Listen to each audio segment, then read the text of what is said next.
आज डॉक्टर मोहन यादव जी की अध्यक्षता में जो बैठक हुई उसमें सबसे पहले माननीय मुख्यमंत्री जी को कैबिनेट के सभी सदस्यों ने बधाई दी, धन्यवाद दिया कि जिस तरीके से जीआईएस हुई है और एक माननीय प्रधानमंत्री जी और गृह मंत्री जी के आशीर्वाद से जो एक बड़ा इन्वेस्टमेंट का कमिटमेंट हुआ है, लगभग 30,77,000 करोड़, और उसमें माननीय मुख्यमंत्री जी ने पूरे प्रदेश में रोड शो किए, विदेश में जाकर जर्मनी में, इंग्लैंड में, और वहाँ के प्रतिनिधि भी आए।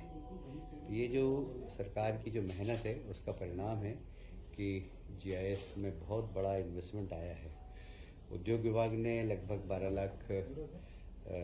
12 करोड़ 2 लाख का है, नवीनीकरण में 5 करोड़ 72 लाख का है, खनन एवं खनिज में 3 करोड़ 22 लाख, सॉरी मैं गलत बोल के 3 लाख। उद्योग विभाग के हैं 12.2 करोड़ का, नवीनीकरण में 5.72 लाख करोड़, खनन और खनिज विभाग में 3.22 लाख करोड़, शहरी विकास में 1.97 लाख करोड़ और ऊर्जा विभाग में 1.74 लाख करोड़। इस प्रकार कुल प्रस्ताव पास हुए थे और ये धरातल पर उतरे हैं। इसके लिए माननीय मुख्यमंत्री ने निर्देश दिए हैं कि सारे प्रमुख सचिव हर सप्ताह में अपने अपने विभाग की समीक्षा करें और माननीय मुख्य सचिव 7 दिन में और माननीय मुख्यमंत्री जी मुख्य सचिव 1 दिन में महीने भर में और माननीय मुख्यमंत्री जी 2 माह में इसकी समीक्षा करेंगे। हमारी कोशिश होगी कि इसमें 100% जितने भी एमओयू हुए वो धरातल पर उतरे। इसमें हमारी संभावना ये है कि लगभग इसमें 21 लाख से ज़्यादा रोजगार मध्य प्रदेश के नौजवानों को मिलेंगे। एक बहुत ही महत्वपूर्ण निर्णय, आप जानते हैं कि भारतीय जनता पार्टी ने अपने संकल्प पत्र में घोषणा की थी कि हम किसानों को 2700 रुपये प्रति क्विंटल एमएसपी पर गेहूं खरीदेंगे। हम उसके करीब पहुंचते जा रहे हैं। इस बार कैबिनेट ने निर्णय लिया है कि किसानों का गेहूं हम 2600 रुपये प्रति क्विंटल पर उपार्जन करेंगे।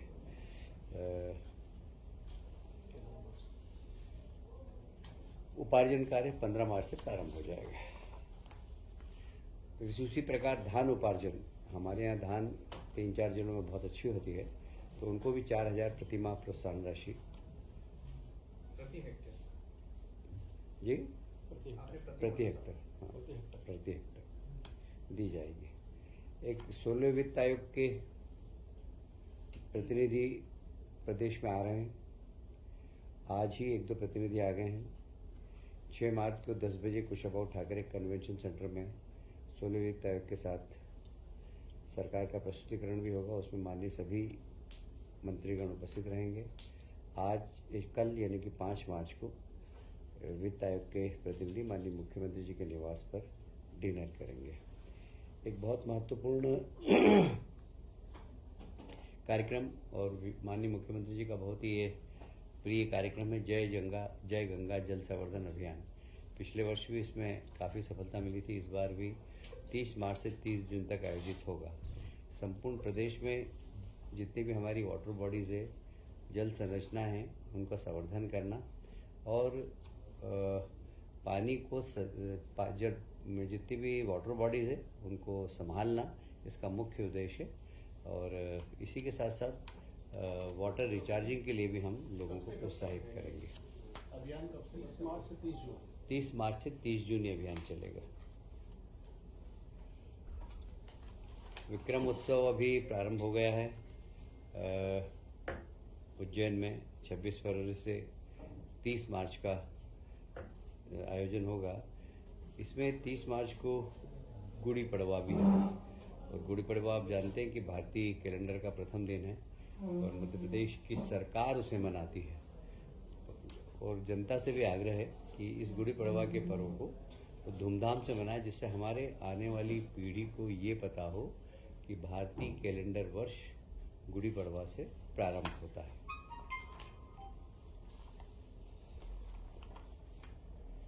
आप सब जानते हैं कि जैसे माननीय मुख्यमंत्री जी ने शपथ ली थी, वैसे ही 1 महीने तक किसानों के सीमांकन पटांकन के कार्यक्रम एक अभियान की तरह चलाए थे।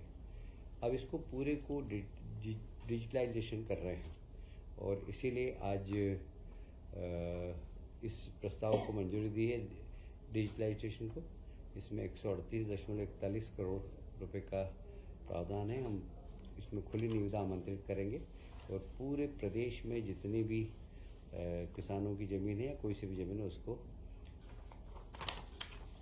उसका डाटा कलेक्शन कर लेंगे। हमने ज़िले बनाए हैं, छिंदवाड़ा से हटाकर पांडुना। अब पांडुना में वन विभाग का एक नया मंडल प्रारंभ कर रहे हैं, इसकी भी आज कैबिनेट ने स्वीकृति प्रदान की है।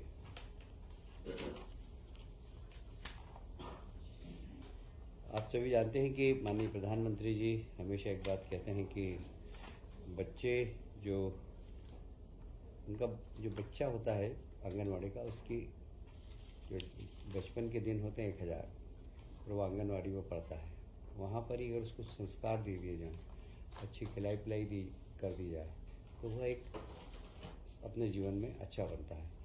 तो आज एक निर्णय लिया गया है कि आंगनवाड़ी की जितने भी कार्यकर्ता हैं उन कार्यकर्ताओं को प्रशिक्षण देने का, और उस प्रशिक्षण के माध्यम से वे बच्चे जो छोटे हैं उन्हें सामान्य ज्ञान देना, शिक्षा के प्रति उनकी रुचि पैदा करना।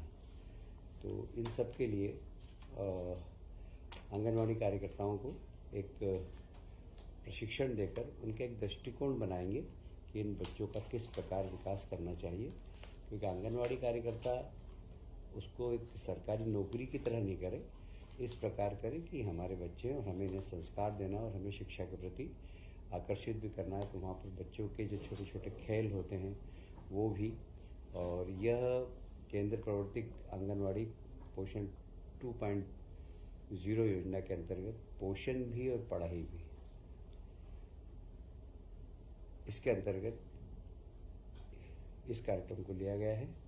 इसमें परियोजना विकास अधिकारी और T3 जो कार्यकर्ता है उन सबको मास्टर टीचर बनाना, ये इसका उद्देश्य हो गया जी।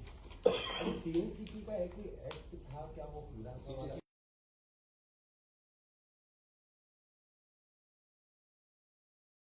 था कि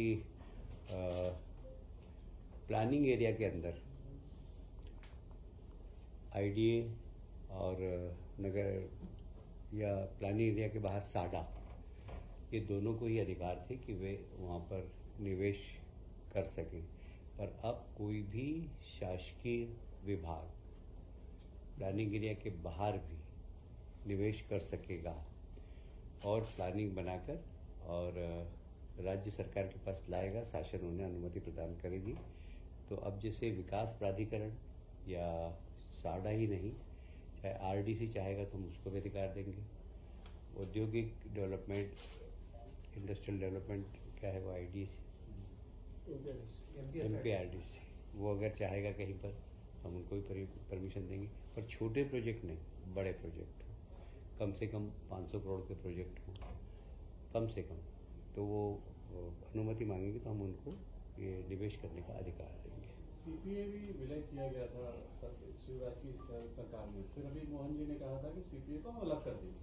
आपके विभाग का CPA PWD में विलय हो गया, अब उसको फिर मोहन यादव जी ने कहा था कि इसको हम फिर से अलग करें। माननीय मुख्यमंत्री जी ने कहा, उसकी प्रक्रिया चल रही है।